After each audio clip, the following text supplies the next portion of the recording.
How's it going, everyone? My name is Michael SK, and welcome back to Chaos Head Noah. We are in Ayase's route, and wow, it's actually it's taken a bit of a twist, sort of. It is very likely that Ayase has killed Nanami and Rimi, or at least she was involved in them dying somehow because she was covered in blood and had their D-swords. And we're still here at the hospital, but I believe this is the night where Ban is shot and killed by Suwa. I have absolutely no idea what's going to happen here. This route has taken a little bit of a twist. While Ayase is still ridiculously, crazy and hard to really understand by many, examples that I can probably include, but we'll be here all night. So, just surprisingly, this route has been very interesting so far. Very surprising. Ayase had gone straight for the rooftop. It was almost as if she knew exactly where the gunshot had come from. There was no hesitation as she walked. The hospital's roof had been turned into some sort of garden. The plants were all fully grown and the flowers were in full bloom, but it was too dark to tell what color they were. I hid behind Ayase and took a look around. I couldn't sense anyone there. In fact, I didn't sense any signs of life at all. Had the gunshot really come from here? And even if it had, who'd fired it? Guns weren't exactly common in Japan. やっぱり戻ろうよ。もし撃たれたらまずいよ。 But Ayase didn't listen to my pleas. Instead, she moved even further into the garden, meaning I pretty much had to follow her. The hell was that? And then I saw a dim blue light in front of me. It was extremely faint, as if it'd go out at any moment, but it was undeniably there, flickering in the darkness. 理想度だわ。 Oh. I believe that's Yua's? It was unendingly elegant, and yet it possessed a razor-sharp edge, as if it had longed to cut down all around it. Its presence was completely otherworldly. Two people were lying on the concrete near the D-sword. I recognized them. Yua! The girl in the school uniform with eyes pointed up at the sky was Yua. No doubt about it. What was she doing here? And the other person was a middle-aged man. Looking at him closely, I realized it was the same detective that had questioned me after the crucifixion case. They were both lying down on the ground completely still.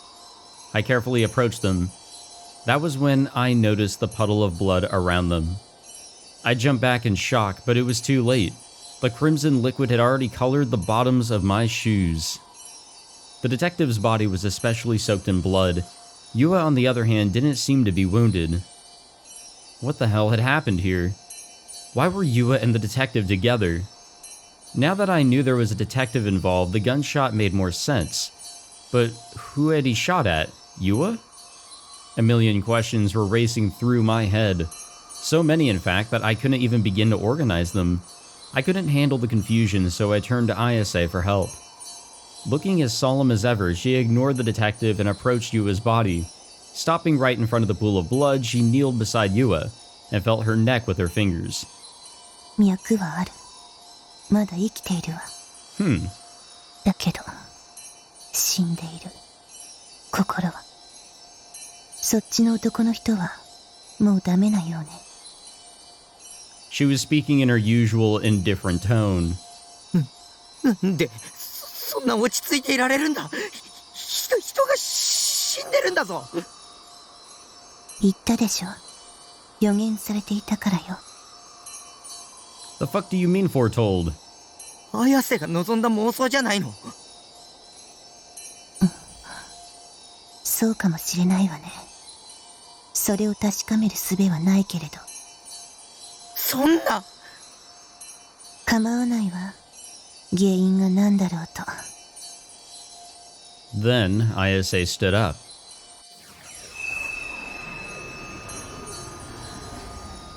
And pulled her D-sword out of thin air.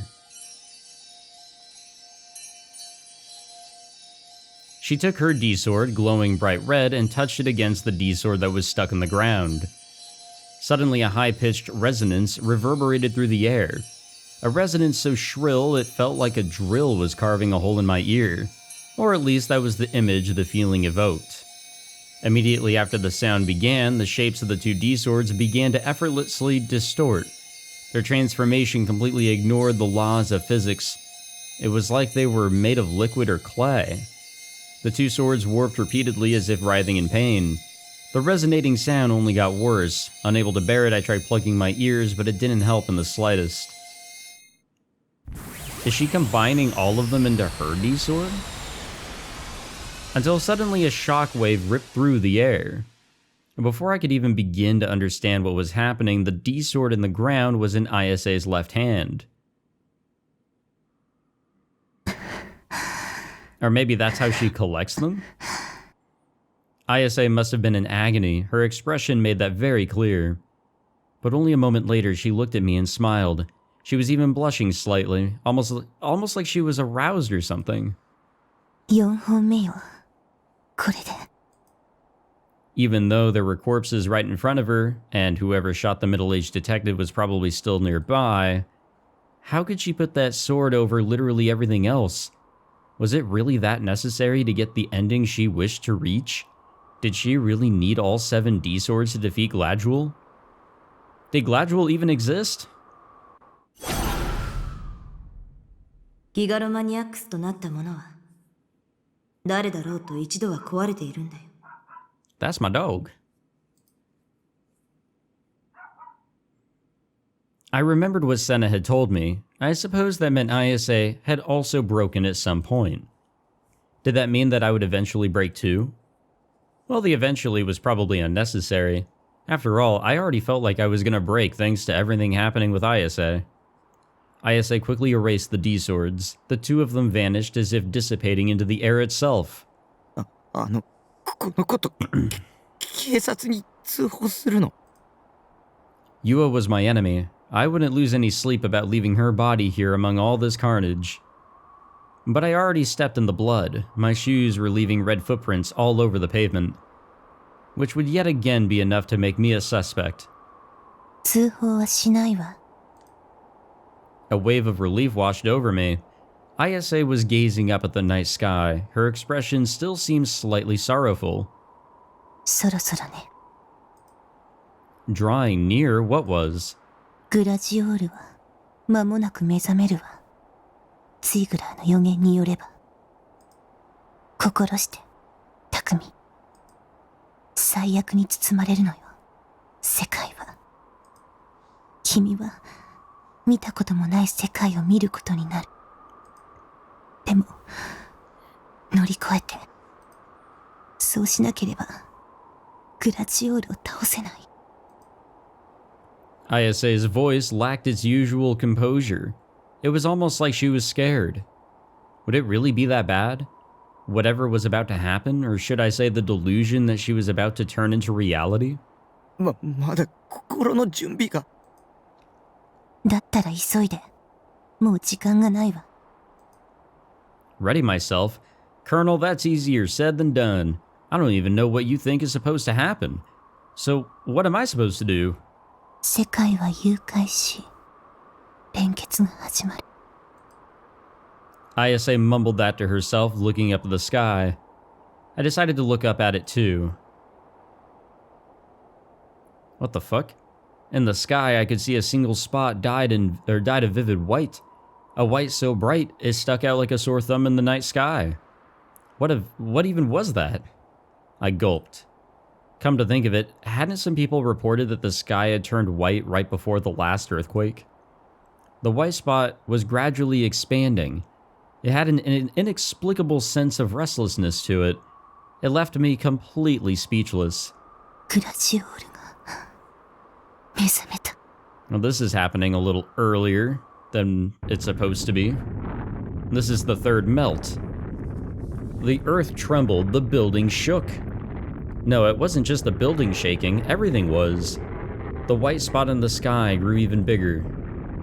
Then we were immediately assaulted by a violent buzzing noise, one that sounded similar to the resonance of the D-sword before. My head felt like it was about to explode. And then, it did explode.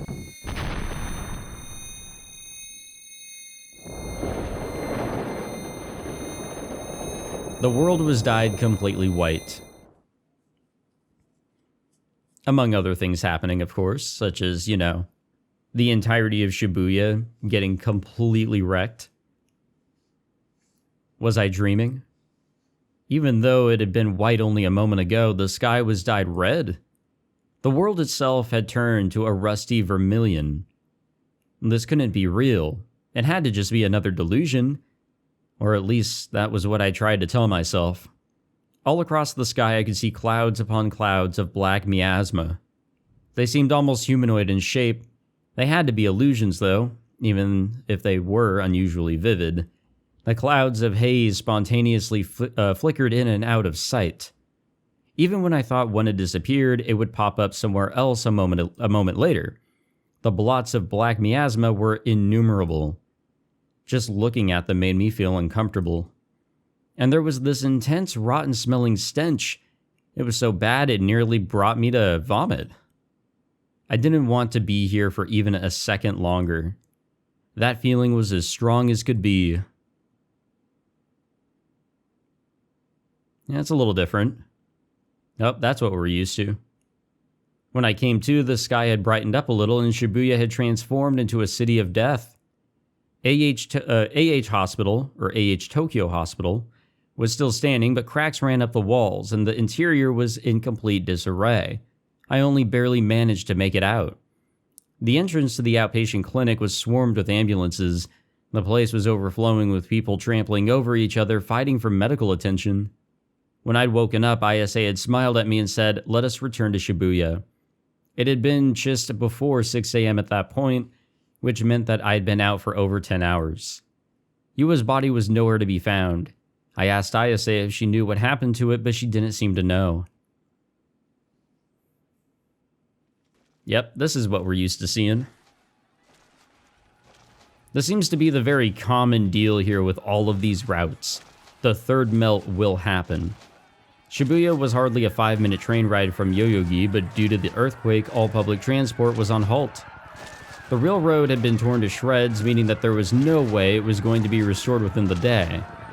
So we were forced to walk, something that was way harder than it sounds. The road was full of holes and rubble from falling buildings was constantly in our way. It was difficult to even walk in a straight line. As a result, the trip back to Shibuya Station ended up being a 3-hour struggle. The surrounding area had been completely annihilated. Almost all of the buildings had collapsed. Countless bodies were strewn out all around us. They were so pitiful, I couldn't stand to look at them. There were also a number of people still alive. Some were like us, just wandering along in complete shock, while others were crouched by the rubble waiting for help to arrive. And of course, there were many people clinging on to dead bodies as they bawled their eyes out. Even though they had survived, they all still seemed dead, like the trauma had drained them of every ounce of life they once had. The terrible odor of blood and dust filled the air, making even the act of breathing completely unbearable. Was this Gladriel's doing? Was Gladriel the name of the earthquake, maybe? I suppose that would make sense. They always gave their hurricanes names in America, like Andrew or Katrina. Was this how Ayase wanted things to end?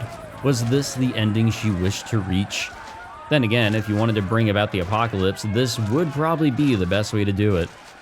But there was no way a single person could cause a catastrophe on this scale, even with the powers of a gigalomaniac, or a Black Knight as Ayase liked to call them. She would say that the world shall fuse and all should be consolidated or whatever, but what exactly had she meant by that? While following behind Ayase through the city, I took a peek at the side of her face. Unsurprisingly, even Ayase had turned pale when faced with the current state of Shibuya. She walked in silence, clenching her jaw as if trying to endure an intense pain. Oi, minna! Koko wa abunai kara! Inan basho he ikou!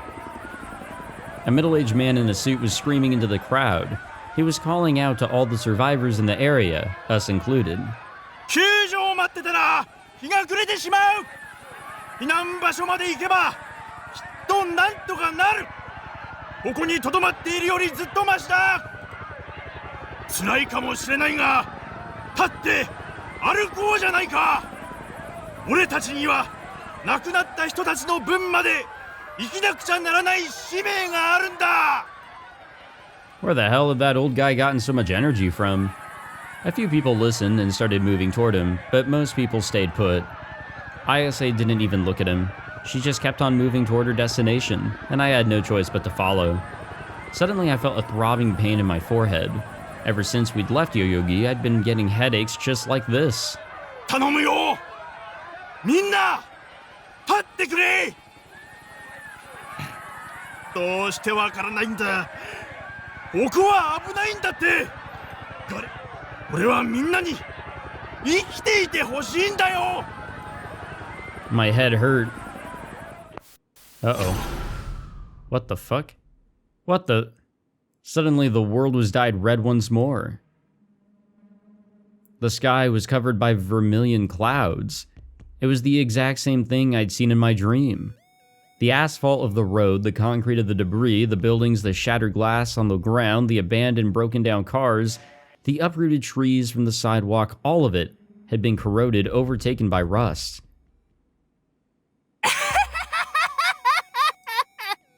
Maniacal laughter echoed throughout the area. It was coming from the same person who had been trying to get everyone to take refuge just a second ago. His body was covered in a cloud of black miasma. But it wasn't just him. Excluding the dead bodies, there were clouds of miasma around everyone I could see. The hazes were nearly human-sized. They swayed back and forth, rhythmically, each one unusually vivid. It was a horrifying sight. It was exactly like in my dream.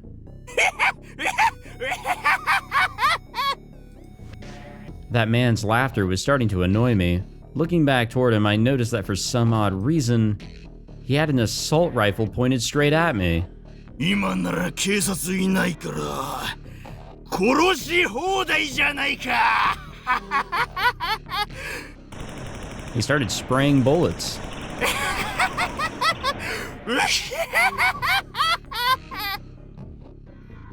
I immediately hit the ground. I'd been shot. Or so I thought. I had undoubtedly been standing right in his line of fire. But I didn't feel any pain. I lifted up my head to double check.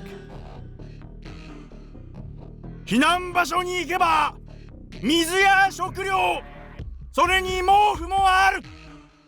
ここに留まっていても意味はないんだ。 He wasn't holding a gun anymore. He was just pleading with the crowd around him. さあ、生きる気力を持とう。無駄に。 But it all changed so suddenly. Yeah, this is interesting.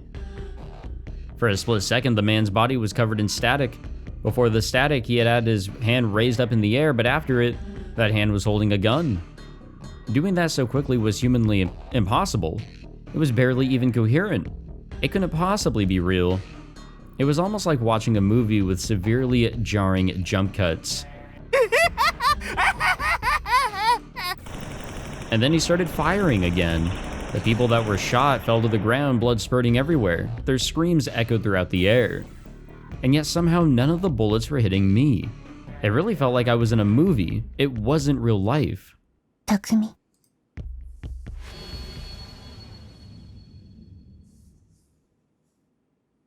When I heard my name, I came back to my senses.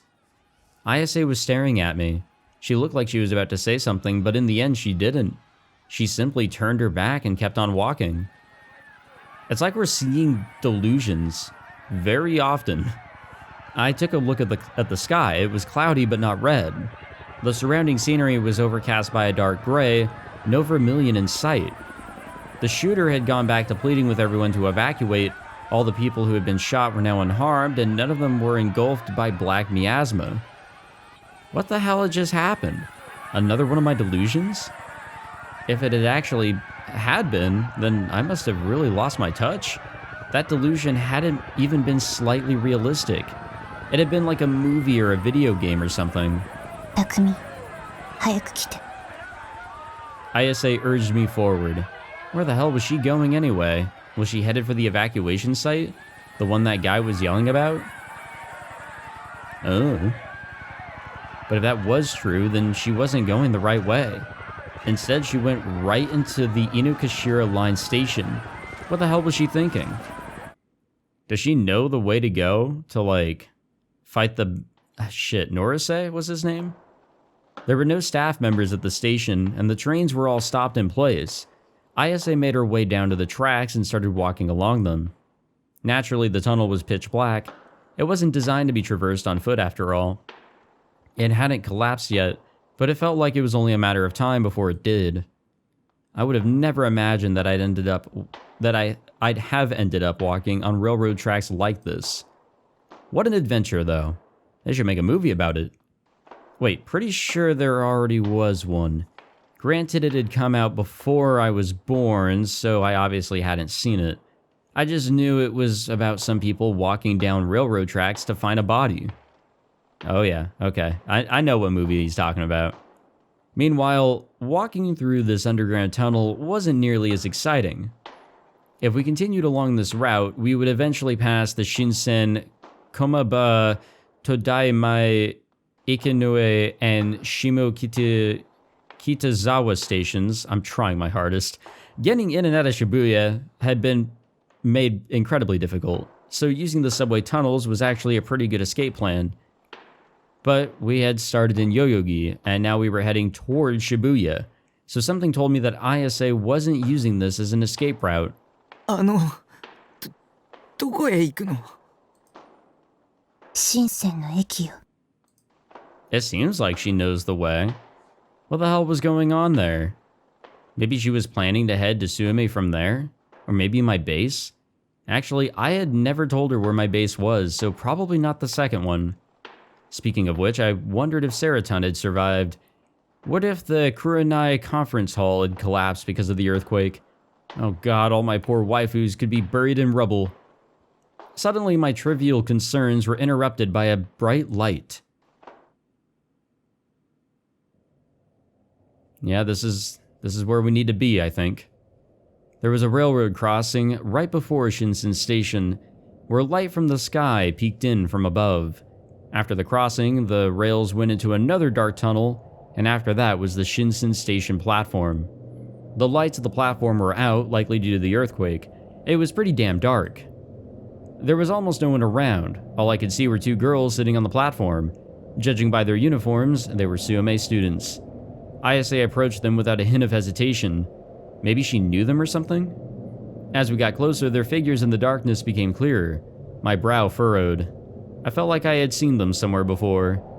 And then I realized exactly who they were. Senna, Kozupi. But something was wrong with them.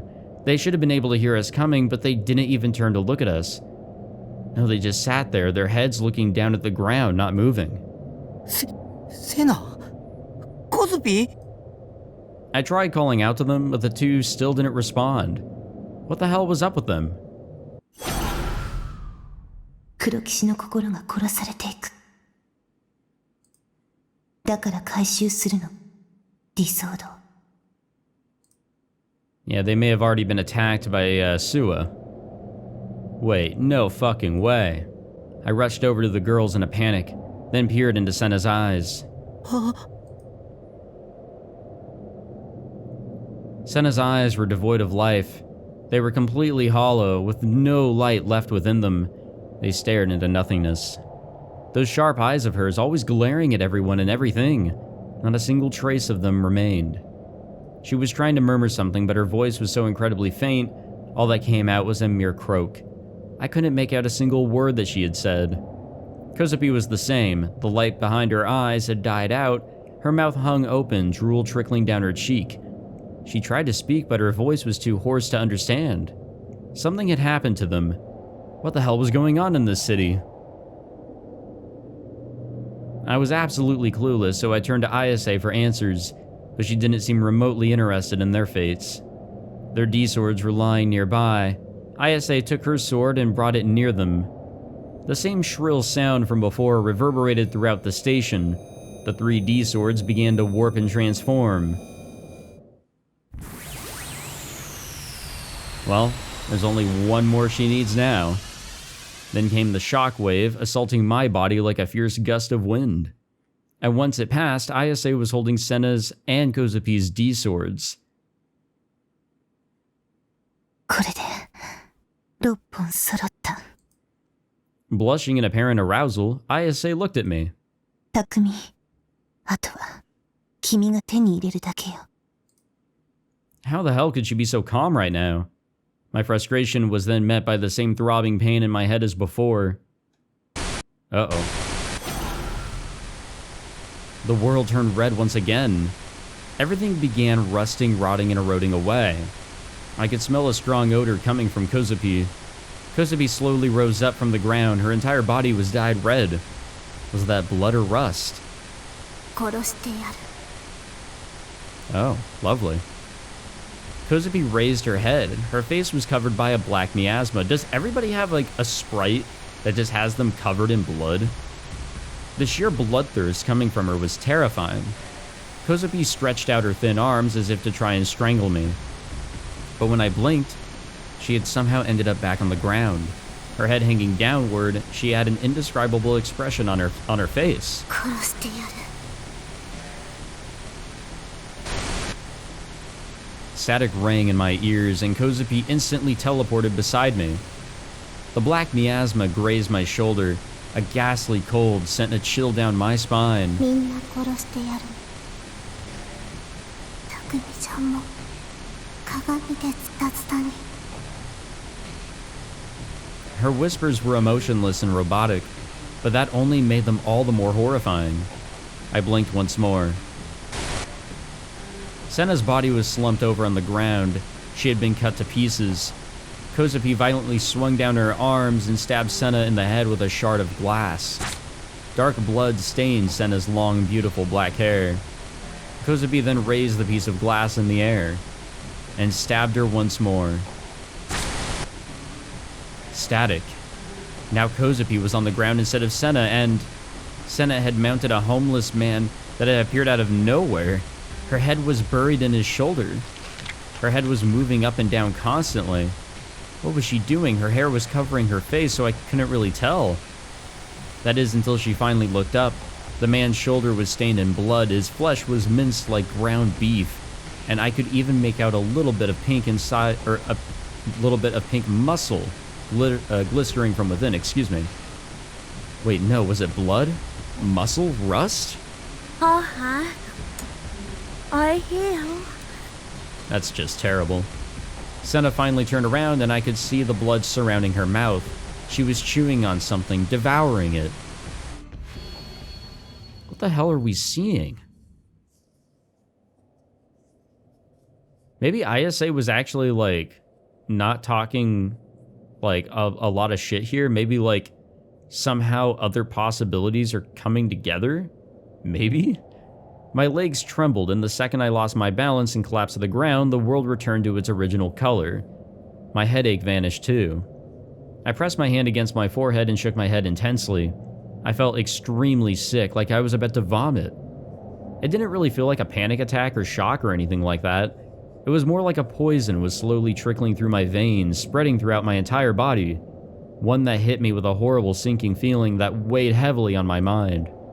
I raised my head and looked at Senna and Kozupi. They were still where they had been originally, on the ground motionless. どうしたの? Ayase held out her hand. It was the same look from earlier, one that told me that she had something more to say. I took her hand and stood up from the ground. Well, something different is happening here. That is for darn certain. But what? Like, I don't know. I can't even place a prediction. Everything that surrounds Ayase is just confusing, I guess. We left Senna and Kozupi as they were. I wanted to help them, but I really didn't have the strength to do so. And Ayase just didn't care in the slightest. We made our way back towards Shibuya Station. On the way, we saw countless wounded people on the ground and just as many dead bodies lying around. Ayase looked up at the sky with her usual distant expression. Trying to stave off my nausea, I asked her a question. 綾瀬はどんな結末を望むの? 結末? Rimi was missing in action. Senna and Kozupi had both had their minds broken. Ayase had already taken the D-swords from all the Gigglomaniac girls, excuse me, I can't speak, Or maybe stolen would be more appropriate. She had to have orchestrated all of it. How could she not have? There was no way she just happened to find a bunch of out-for-the-count, mind-broken gigglomaniacs that had all had their D-swords out. There was just no way. If she was behind it all, then the earthquake was also her doing, and Gladual was just a legend that she had made up. この地震が綾瀬の妄想じゃないって言い切れる。綾瀬だって望んでたんでしょ。そうね。なんでこんなこと。匠、結論を急がないで。すでに予言されていたの。スイムラーによって。私はそれを知っていた。ただそれだけ。グラジオール機は綾瀬の妄想じゃないか。そんな本 どこにも存在しないよ。匠も見たはずよ。私の病室で。ああ、見たよ。でもあれは白紙だった。匠に見えていなかっただけよ。そんなの詭弁だ。嘘だ。僕を騙そうっていうのか。世界は約67億ある。つまり人類の全人口よ。異なっているの。それぞれの見ている世界は全く同一であることはないわ。匠と私もそう。それが本当だって言うならそう出してよ。どうせ無理なんでしょ。Ayase stared at me and then furrowed her brow. She seemed a little perplexed.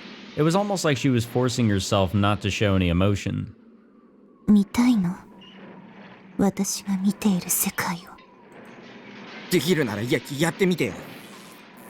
たとえ見せられても信じないだろうけど。違うわ、匠。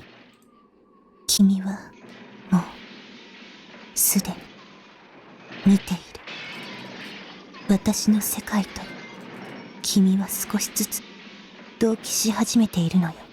Is that what we've been seeing? The red, like, I don't know what you can call them. They're definitely not dreams, but it's definitely been like a back and forth between reality and whatever that is.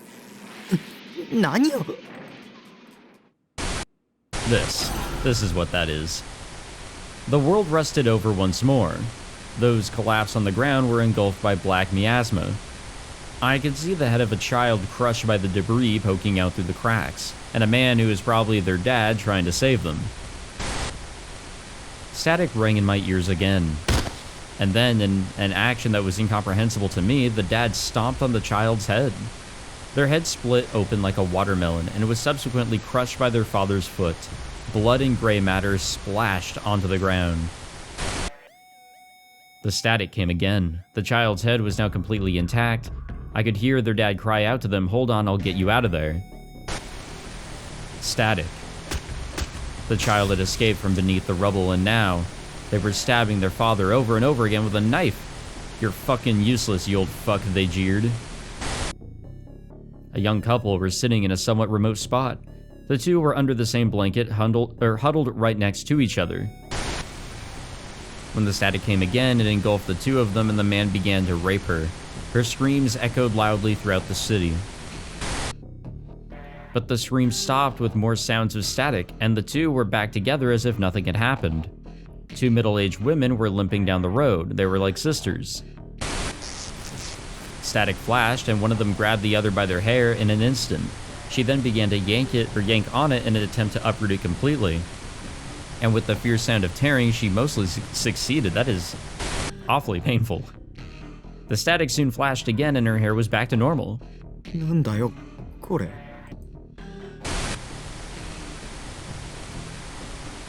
私の世界よ。 Why is this your world?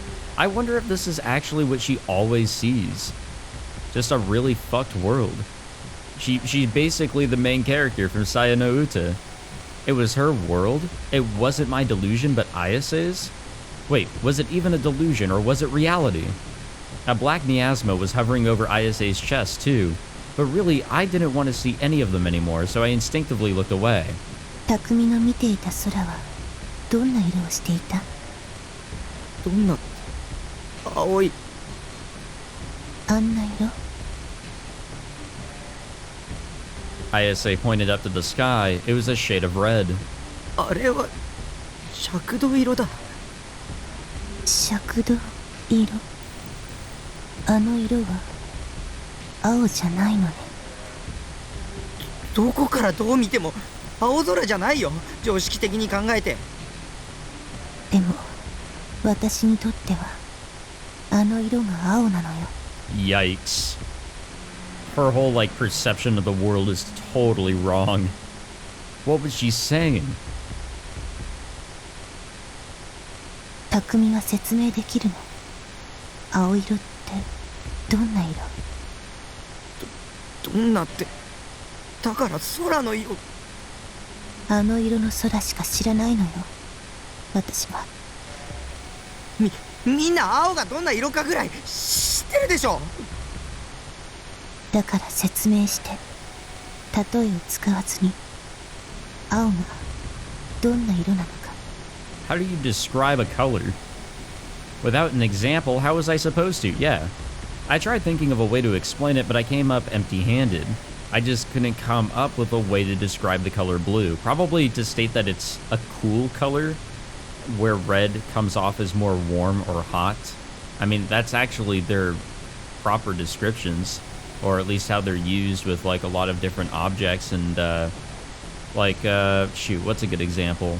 A traffic light is kind of close. Green is very close to blue. Green, we kind of go with a good, you can go, proceed, everything's fine. Where red, it's oh, danger, hot, no. And I think it's the same sort of idea where something that's I don't know, squiggly, a squiggly shape, like a circle even, that doesn't have any fine corners, is kind of seen as soft or like a blob, whereas something that's spikier is seen as a little bit more rough, or again, like a spiked sort of deal. Whatever that kind of concept is the same thing with colors, I want to say. Upon noticing my complete loss for words, Ayase gave me a sad smile. 世界は約67億ある。そう言ったはずよ。空の色も67億通りある。みんな見ているものが同じだとは限らないわ。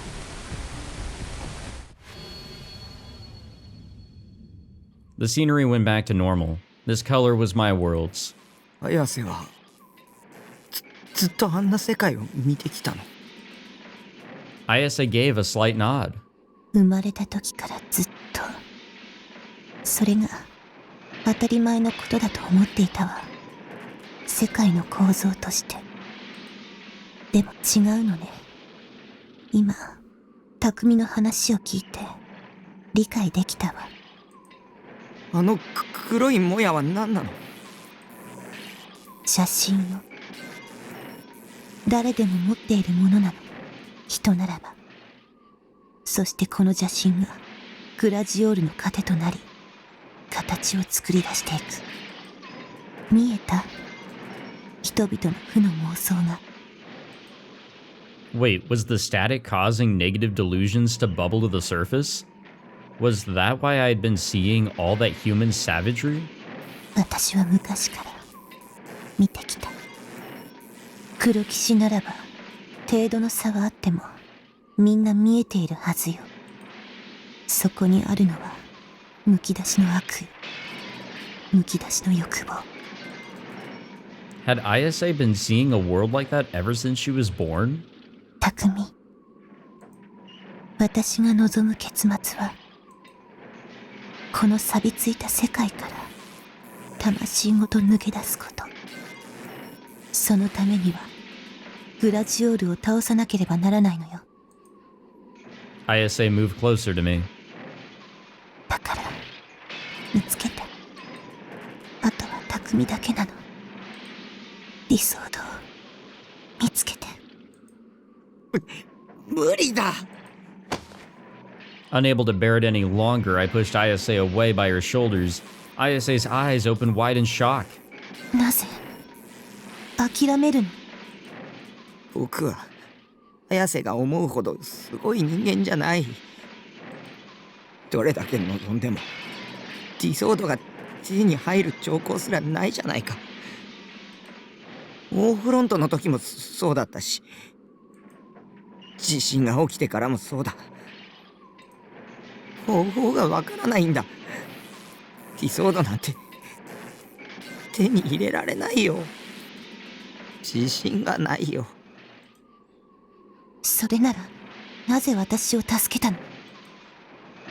Ayase drew even closer. I took a step back, trying to stay away from her. 助けたって一体何のこと？私が学校の屋上から飛び降りた時、君が花壇のある世界を生み出した。だから私は一つ上のステージに魂を移すことはできなかったわ。 That was a fluke. I hadn't done it intentionally. それでもいいと思った。君の力を知ることができたから。あの時から君が私の希望になったから。 Please don't place all your hope in someone on a whim. Please stop expecting anything from me. 匠、自分を卑下しないで。それは邪神王の精神侵略よ。負けてはいけないわ。君には力がある。確実に手に入れられる。必ず理想度。無理だ。無理だよ。 Before I had thought that I might as well just stick with Ayase. I had no one else that could have protected me after all. But the more time we spent together, it became very clear to me. I couldn't understand how Ayase thought at all. The difference in our minds perceived the world around us was just too great. And if I was being honest, I was fed up with how fucking batshit insane she was. Yeah, I feel that. She was a complete mental case, through and through. I really am a horrible person, and I've always been that way. I've never changed. なぜそんなことを言うの？ Ayase clung to me, tears welling in her eyes. It wasn't the calm, aloof Ayase that I was used to. 私はこんな世界にいたくない。お願い、解放して。私の希望になって、黒騎士として目覚めて。無理だよ。無理じゃないわ。Uh-oh. What's gonna happen now? I synchronized with her world once again. A black miasma poured out of Ayase's chest and entwined itself around my body. It slithered around the top of my skin like an anaconda slowly strangling its prey to death. Its repulsive, chilling presence was enough to give me goosebumps. It was Ayase's pure, unadulterated desire. I, just like any other person, wasn't used to seeing people's naked emotions. A flash of static. 君は私の希望。 Ayase stared at me, her eyes dyed pitch black. 君を離さないわ。つなぎ止める。どんな手を使ってでも。 Ayase's fingers started undoing my jacket buttons one by one. 君が欲しい。 She was as close as could possibly be, just like the time that we'd made out in the hospital room closet. I was like a deer in the headlights. I couldn't move. When she finished undoing all my buttons, my chest was exposed, but she didn't stop. She moved down, took off my belt, unzipped my pants. 君の力が欲しい。 Uh-huh. Ayase's ice-cold fingertips caressed my chest, and then... her nails dug into me. The pain was so intense, and yet I still couldn't move an inch. 欲しいのよ。 Her fingers gouged out my flesh. They raked their way into my bones. Her hand reached deep inside and then gently embraced my pounding heart. I was trembling, out of fear, out of pain, out of the cool sensation of Ayase's fingers. あったかい。もらうわね。やめ。Uh-oh. I could feel my blood vessels exploding, copious amounts of blood spilled out from my chest. She took it out. My heart, she... Oh, don't show it. Okay, thank God. The world switched colors in an instant. It had gone back to its original dull color. The rust had vanished and I was completely unharmed. I put my hand on my chest. Thankfully, I could feel it beating. My heart was still there. Ayase was standing in front of me, clutching herself with both arms. She looked so incredibly sad, like she was about to burst into tears at any moment. There it was again. The same look as when she had taken Yua's D-sword. The same as when I had first seen her world back at the Scramble Crossing. The same as when she had obtained Senna's and Kozupi's D-swords. Ayase looked at me, on the verge of tears, doing nothing, or doing everything she could to hold them back. 首そんなつもりじゃないの。写真を制御できなくなっている。私も取り込みすぎたせいかもしれない。理想度写真王の精神侵食で私はおかしくなりつつある。 Wasn't it all just another one of her delusions? Wasn't it all just fake words meant to trick me? Those thoughts suddenly came to mind, but I didn't say them out loud. I just couldn't.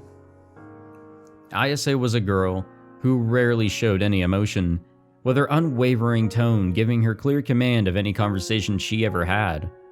That was why it was so hard to see her like this. I had never seen her so sad before. She looked so fragile, like she could fall apart at even the slightest touch. Because of that, I knew that I couldn't tell her what I was really thinking. 僕はどうすればいい? When those words left my lips, the slightest of tears began to flow from the corner of her eyes. She looked to me with a gaze that showed how much she truly needed me. 私は支配されつつあるわ。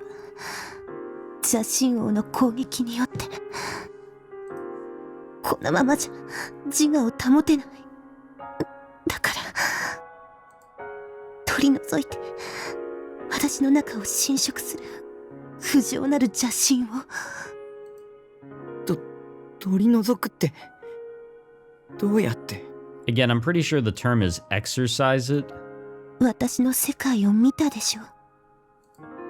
あの黒いもやは人が持つ不浄なる邪神が具現化したもの。むき出しの悪意。それを掴んで私の体から引き抜いて。There was no way I could never do something so horrifying.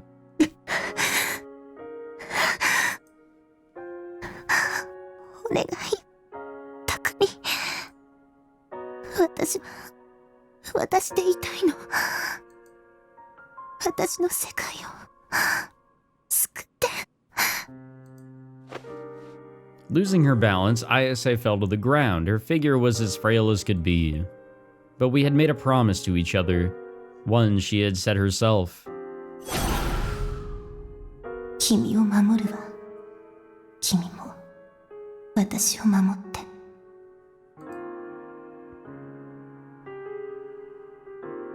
Senna and Kozupi had already been broken, and Rimi was nowhere to be found. I'm pretty sure she is long gone.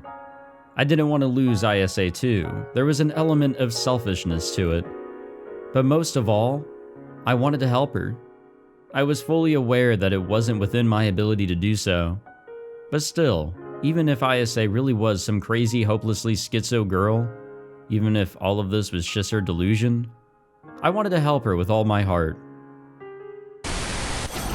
Uh-oh. But right as I realized that sentiment, the world turned to rust yet again. The snake-shaped black miasma pouring out of Ayase's chest reared its head. Just looking at it made me feel sick. It felt like something was pressing down on my chest, and I couldn't look away. But even if I could, it wouldn't change anything.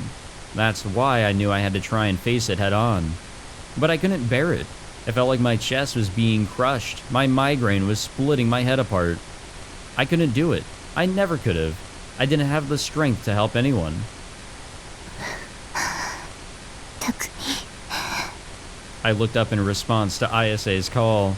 She held her hand out to me, her tear-filled eyes locked with mine. 来て。私を好きにして。She showed complete trust in me, or perhaps she was depending on me.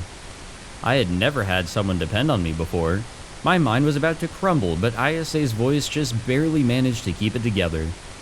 I bit my lip and then I took a single step toward Ayase.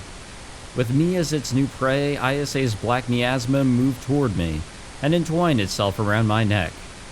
It was so cold it nearly tricked my mind into thinking it was hot, It eased me into its embrace, but all the while it was gently strangling me to death. Ayase leaned against me. Her body had gone completely limp. I was forced to support her entire body weight. Well, this doesn't look all that great. Takumi. This looks like impending death.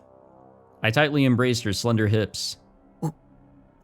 本当にいいの？いいわ。 With a gulp, I reached my hand toward the black miasma pouring out of her chest. Following only an ephemeral moment, the miasma changed form into that of a black leech, an act that only served to make it all the more repulsive. That was Ayase's wicked heart laid bare, the most hideous part of herself that she didn't want anyone else to see. That was what the mask was. Jesus. I took hold of the leech's body. It was extremely slippery, and it was cold. So cold, it stung at my palm. I wanted to let go the second I grabbed it, but in a desperate attempt to hold on, I clenched my teeth and endured it.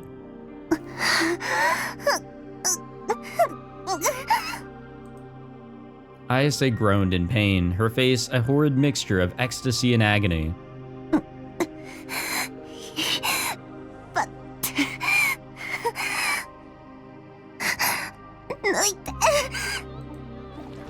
I tried pulling with all my might, but I could feel her flesh being torn apart.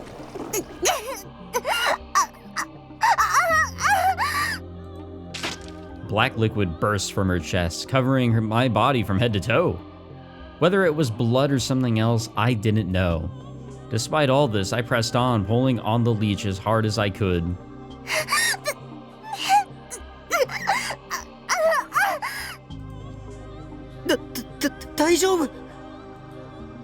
Unable to take her screams any longer, I stopped my hands in place, hands atop which Ayase had placed her own.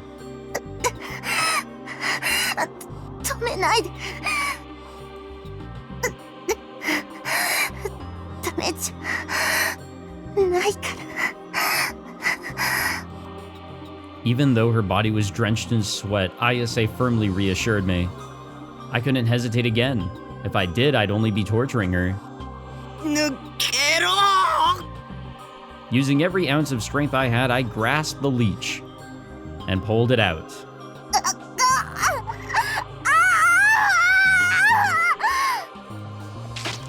Ayase's body twisted and writhed. The leech slithered around. It was a lot longer than I thought it would be. The leech curled into a circular mass and then wrapped itself around my arm. It tightened hard against my fist. I guess it was the wicked heart's last stand. I clenched my teeth to endure the pain. I was glad that I'd gotten it off Ayase at least, but I wasn't sure what to do with it now. Pray? Having entrusted her entire body to me, Ayase gently caressed my cheek. 不浄なる邪心は君の手で純粋な邪心へと変わるわ。 The black wicked heart wriggling on my arm suddenly shone violet. A sound burst forth from it, a sound so shrill it was akin to the loudest of screams. Well, there's our D-sword. The wicked heart turned into a sword. これディソード。 I had wanted one so bad, but I'd never been able to get one no matter how hard I tried. But now it was finally in my grasp. Ayase's wicked heart had transformed into a D-sword.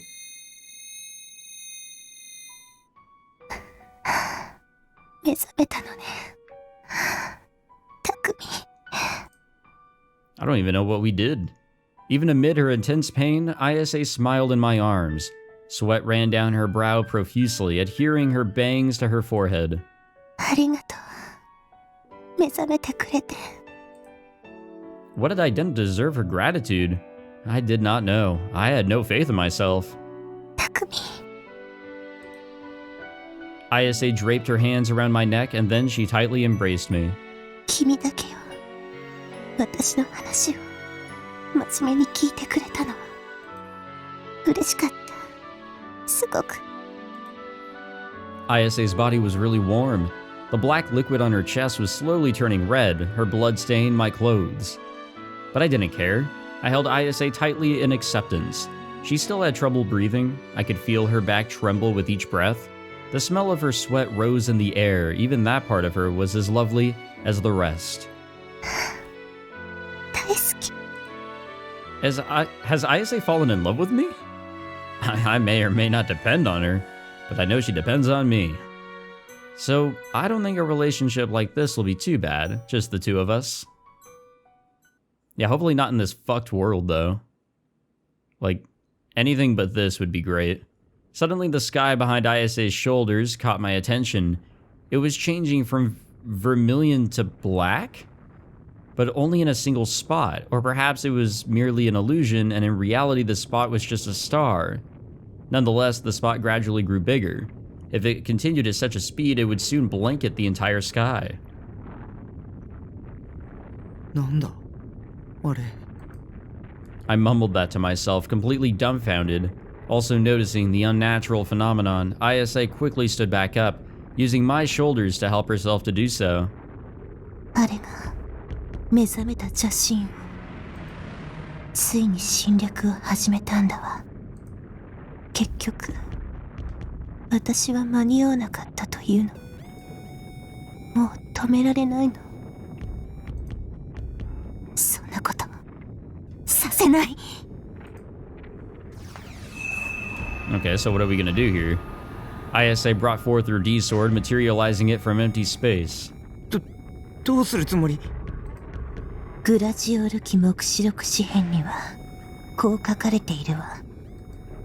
7本のディソードが集まった時、暗黒の大蛇が現れると、それは純粋なる邪神の塊。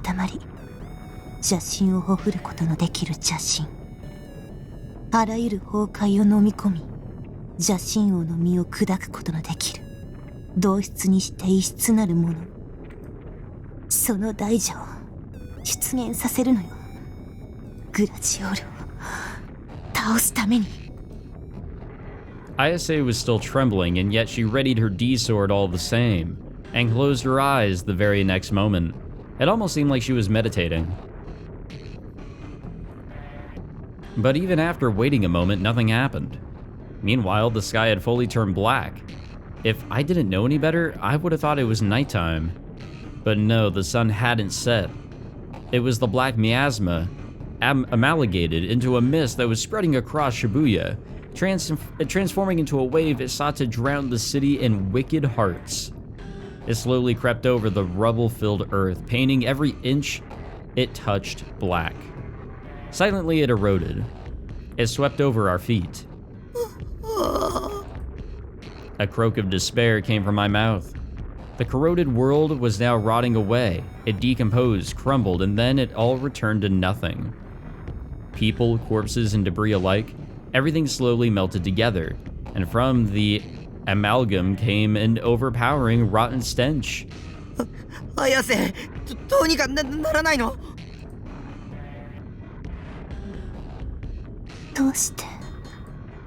Ayase wasn't responding to me. She simply stared at the D-sword she held in her hand, her eyes on the verge of tears. ディソードが7本揃っているのに、どうして現れないの？このままじゃグラジオールに世界は飲み込まれてしまうわ。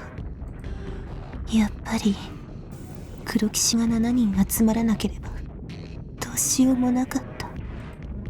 予言通りに進めなければダメだったのよ。The black wave was growing even faster than before. It had only been up to my ankles a few seconds ago, but now it was already up to my knees.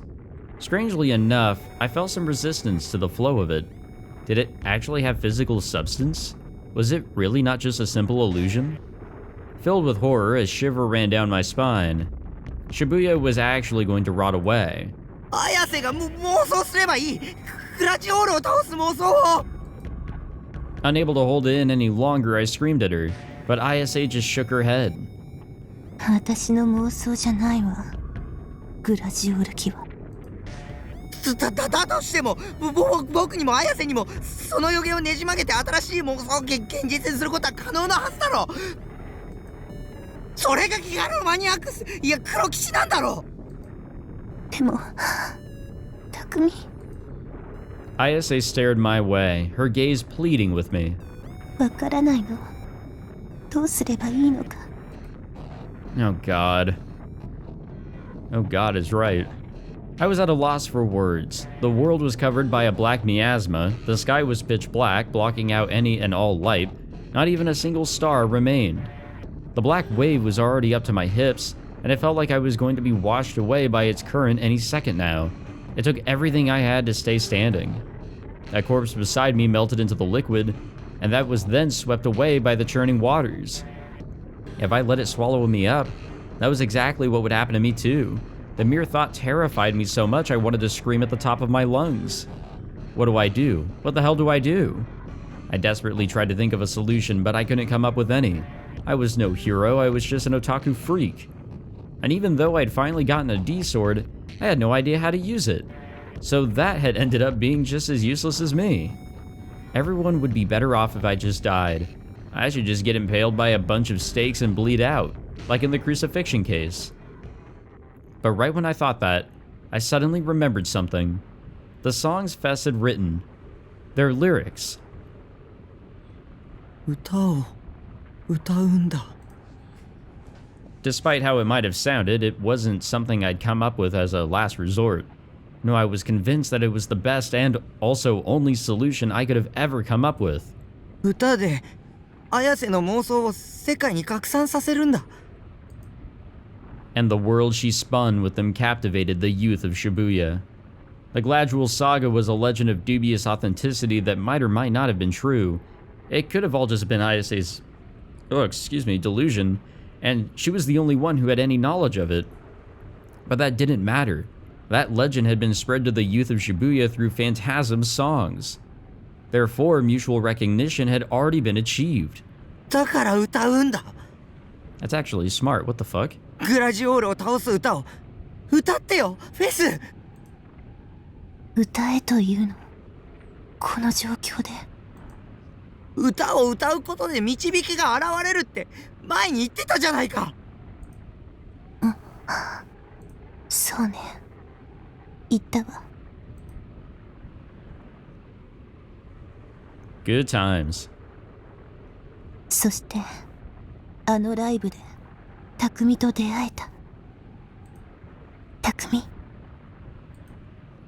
Ayase extended her hand to me. I took her hand in my own and squeezed it tightly. 匠は、好き？私の、歌。Yeah, it's not terrible. Her singing, that is. I don't know about the songs themselves. I'd listened to the album I bought from that concert many times. I'd left the concert early due to my fear of crowds, but she made me want to try again and again and again. However many times it would take. Seeing me nod along, Ayase smiled blissfully. ここで滅びても、別にいいかもしれない。匠がそう言ってくれたから。歌うわ。聞いていて。匠。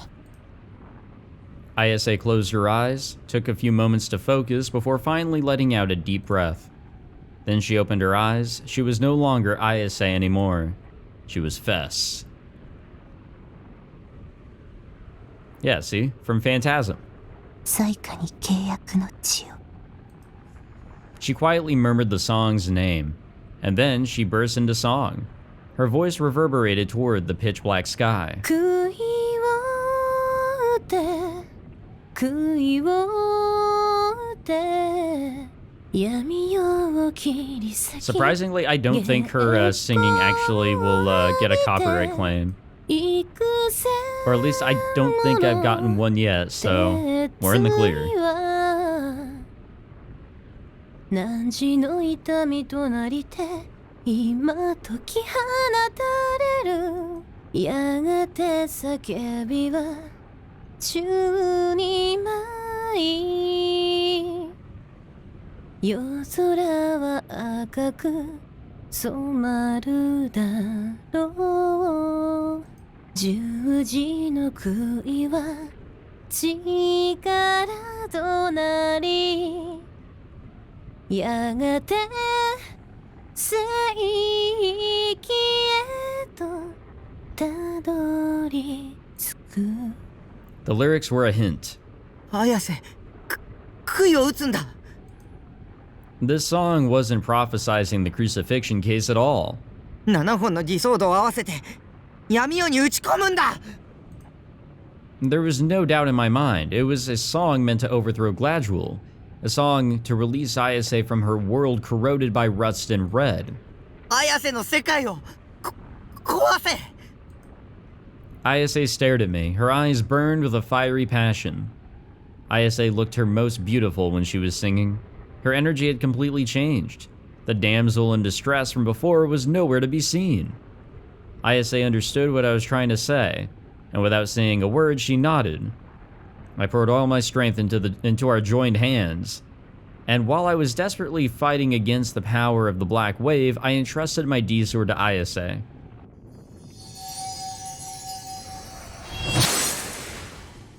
The moment she grabbed it, it was engulfed in red light and swiftly disappeared. But it hadn't been destroyed. As if it had been guided there, the red light was taken in by Ayase's D-sword. Once I knew that for sure, I let go of Ayase's hand. Oh yeah, we're leveling up now. Ayase unleashed her power as a black knight. An enormous burst of wind came forth, blasting the world with enough force to make everything around her tremble. The black wave was struck by that pressure, turning into a whirlpool. There wasn't a fragment of her usual indifference in her anymore. Ayase took a stance. She spread her legs, lowered her hips, and held her sword high. Her whole body was overflowing with not just strain, but a strong will. The will to look toward the future. She was just barely able to hold back her urge for pure destruction. She had to wait for the perfect opportunity to unleash it all. The red flicker of the sword grew faster. That sword is that which bends fate to its will. That sword is that which converges all sorrows. That sword is that which interferes with the transcendental place, or transcendental, whatever that said. Fueled by wicked hearts, designed to rend others, its edge was double. It was the manifestation of all cries for salvation that arose from Ayase's soul, an embodiment of Ayase's chaotic heart. Ayase's gaze was focused on a single point: the black heavens. The ones that shrouded my blue sky, the ones that shrouded Ayase's red sky. A sky born from all the impurity dwelling within wicked hearts, one that brought nothing but darkness to the world. The only thing I could do was pray. Would the Black Knights triumph, or would Gladwell prevail? Our fate was resting on Ayase's shoulders. And yet for some inexplicable reason I knew, just as foretold in the legend Ayase had orchestrated, we would never lose to the wicked-hearted king. So Ayase, strike it. Strike it and pierce through the world itself. 開け天国の扉 Her entire body curved like a bow being drawn. And then, with all the strength vested in her, she cast her shot forth.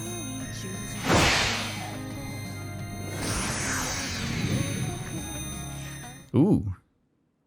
The sword carved a trail of light, blew away the darkness with a loud boom, and pierced through the vermilion heavens. It had completely penetrated it.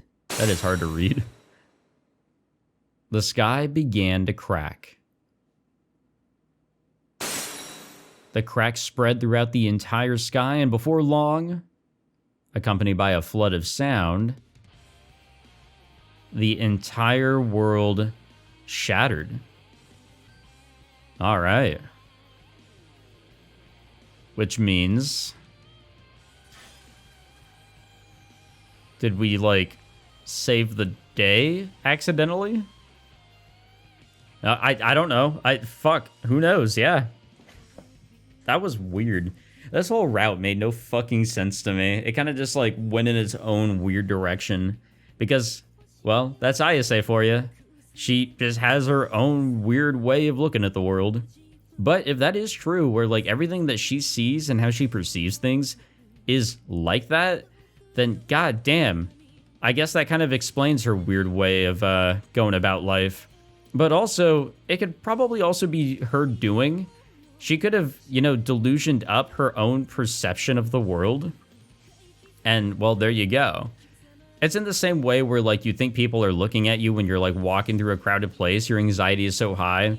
But the reality of it is that they're not looking at you. You just think that they are. It's your perception. Something like that. I don't know. This one was weird. Very weird. I don't really know what to think about it. I'm just glad it's over. I'm glad we got through it. It wasn't as bad as I thought it was going to be, but we got through it. I still have a lot of questions, like what happened to Nanami and Rimi? Did they die at her hands, or did she die at the hands of Norisei and she was just like kind of there? What happened to the real Takumi? Because he didn't have any sort of place here in this story. What happened to Yua? What happened to Suwa? And therefore, what happened to Senna and Kozupi? I feel like there's too many missing things here. Like, I get it. It's just an alternate, like, direction. We shouldn't be taking, like, the story aspect of it too seriously, I think. When I came to, the brilliant light had returned to the world. The sky was blue, a color that couldn't be put into words, and yet I knew the sky I was looking at right now was most definitely blue. Gladwell must have been overthrown, or at the very least the black miasma plaguing the world had disappeared, and now a warm, soft hand tightly clasped my own.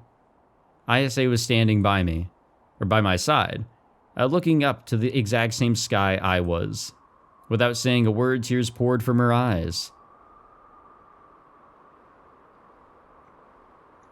青はあんなに美しい色をしていたのね。見えるの？見えるわ。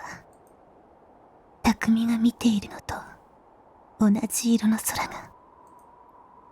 And what a clear color it was. So clear I could feel it in my chest. So clear it almost hurt to look at. Who knew that the sky above was so clear? Before now, I had never once realized. Shibuya was in shambles, transformed into a city of death. Not even a glimmer of its former glory was left in it. And yet Ayase, appearing more dazzling than ever, looked fondly over it all. 世界はこんなにも美しいのね。 And with those words, Ayase gently clasped my hand. Is that it?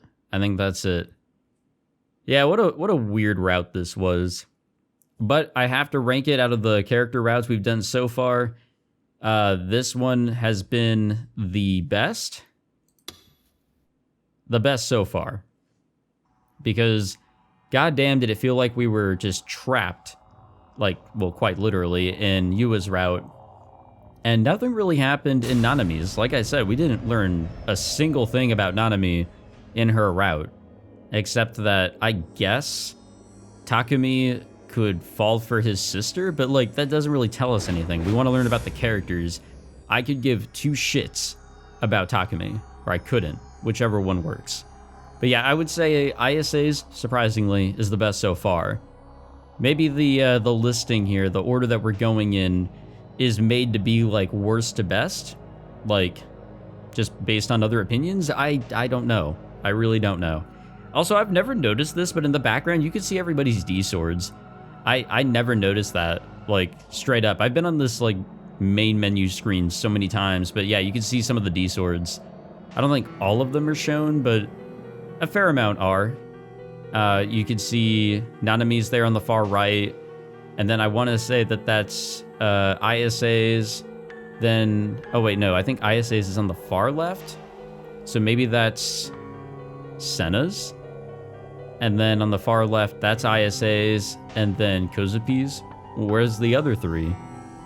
Where's the other three swords? I could be wrong. Some of the swords do look kind of identical from, well, I guess this perspective, but whatever. Yeah, this one sucked. This route overall kind of sucked because well, no, I'm just joking.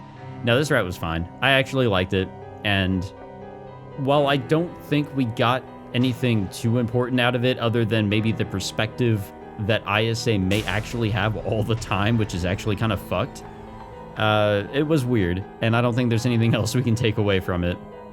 But at least we weren't stuck in our container house while learning about Yua, who's actually Mia, and how they had swapped places on the day of, well, I guess actually Yua's death. And again, Nanami, we didn't learn anything about her, but that route was it was kind of interesting, I have to admit. But in terms of effectiveness, I'd say it's most definitely the worst one out of the ones so far. This one that we just did, the best so far. I don't know who's next on the list. I don't want to look. We'll, I guess, find out in the next episode, and we'll get right on it. But thank you all for watching. If you enjoyed, be sure to leave a like, subscribe, all that fancy jazz, and I will see you all next time. Take it easy.